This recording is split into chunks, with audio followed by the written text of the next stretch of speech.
how's it going? It's Pete with Backdraft Barbecue. Welcome to our YouTube channel. We hope you enjoy this cooking tutorial. We're going to take you through the steps that are needed to cook an actual corned beef brisket. Now, we know brisket's the go-to.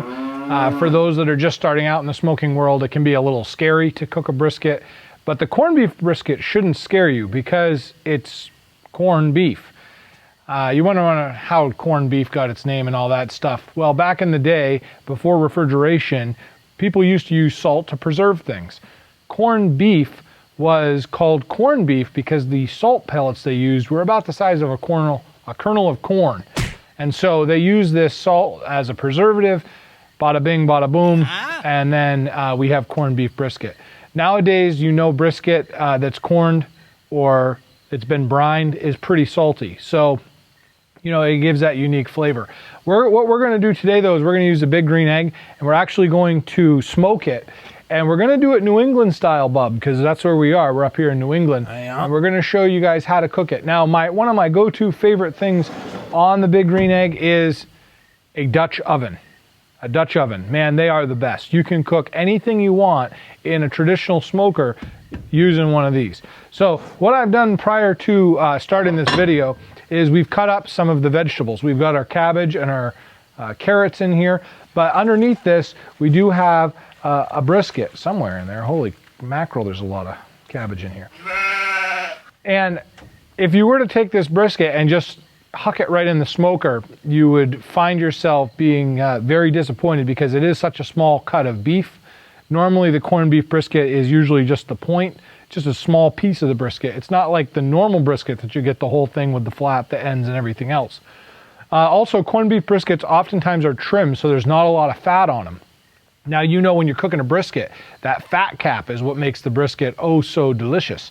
Because of the fact that this does not have a fat cap, you have to take other measures to preserve the moisture. So what we've done, and I've already taken the liberty of doing it, is I've started up my smoker. I've got my big green egg going.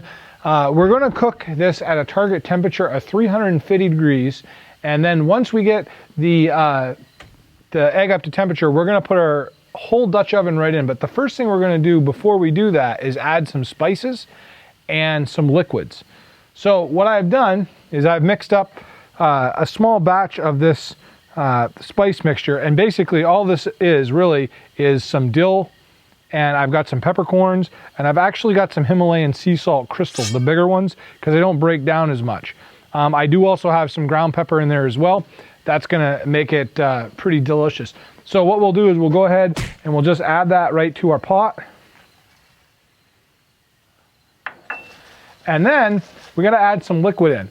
Now the liquid is important to add because, again, the brisket is not naturally moist.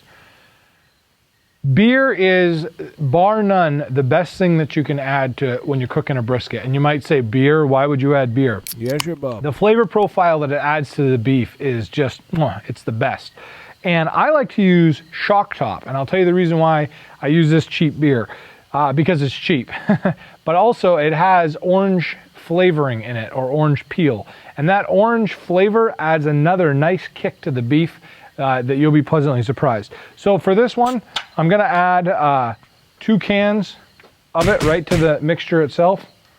And what that's gonna do again is allow the beef to not dry out and cook in all of this goodness.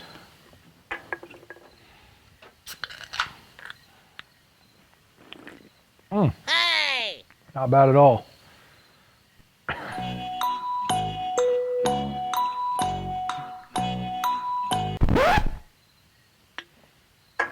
Now, once I've got all this in here and I've got the vegetables somewhat submerged, because again, this is the New England boiled dinner, which traditionally does use the corned beef. We're going to put this in the smoker, but we're not going to actually put this in the smoker with the lid on it right yet. We're going to put it in the smoker with it open so that we can get some nice, delicious smoke flavor in there. I've taken the liberty already of adding lumped charcoal to the big green egg, but also I use apple wood. It's plentiful up here in northern New England, and it's just, it adds a wonderful flavor profile as well. So now that I got this in the smoker, I'm gonna let this get up to temperature. I've got the top grate wide open. I also have the bottom grate wide open. The reason why I'm doing that is because I'm still in the startup mode. Once this starts getting closer to the 350 target temperature I'm looking for, I'm gonna end up closing those vents up quite a bit just to maintain that 350. If I left it wide open on both ends like this, I'd be up at 1,000 degrees pretty quick, and we don't wanna have crispy beef tonight. We wanna have corned beef. Another thing to note is sometimes people wait until the temperature of the egg gets up to a certain temperature and then they start cutting it down and then they put their food in. With something like a Dutch oven, you don't have to do that because the beef is in the Dutch oven itself. It's going to be somewhat comfortable in that liquid bath and it's going to take it a while to get up. The thing that you miss though, if you wait, is this beautiful smoke. And this smoke, getting in that meat and the cabbage and things like that, absorbing early on in the heating up process is very valuable, and you're gonna see why when we're done. Okay, so now the brisket has been cooking for about 3.5 hours. Let's take a look and see what it looks like.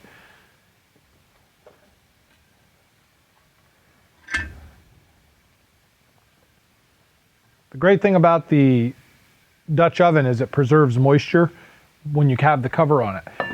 But because we cooked this for a little while without the cover on, the top of this is actually got some crispity crunchities in it. So I don't know if you can see, but the top layers of the cabbage, which I cut into strips, are a little burnt. It's actually a great texture additive because a boiled dinner usually is completely mush. So this is gonna be delicious. So you always wanna double check the meat's doneness. You never wanna guess. Myron Mixon, one of the legendary barbecue guys out there, always talks about using a meat thermometer.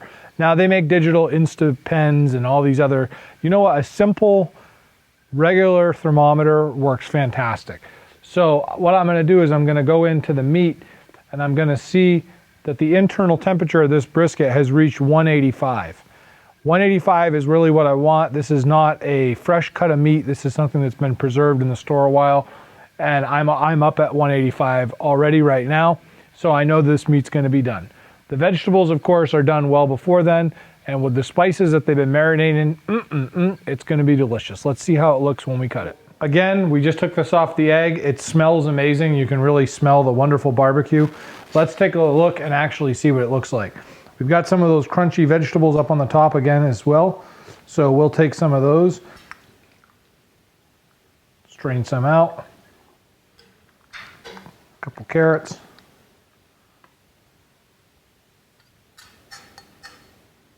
You can really smell the aroma of the beer as well. And here's a piece of the meat. And it looks delicious, let me tell you. We have our ginormous fork. So now we're gonna cut into it. When you cut brisket, you always cut against the grain. And you can, oh my goodness, this is so juicy and tender looking. Looks perfectly done. Wow, delicious. Who wants some?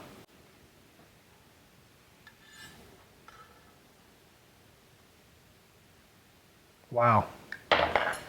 Well, as they say in Canada, bon appetit. We'll catch you on the next round of Backdraft Barbecue. Please remember, smash the subscribe button, throw a like down, and we always love to hear from you in our comment section.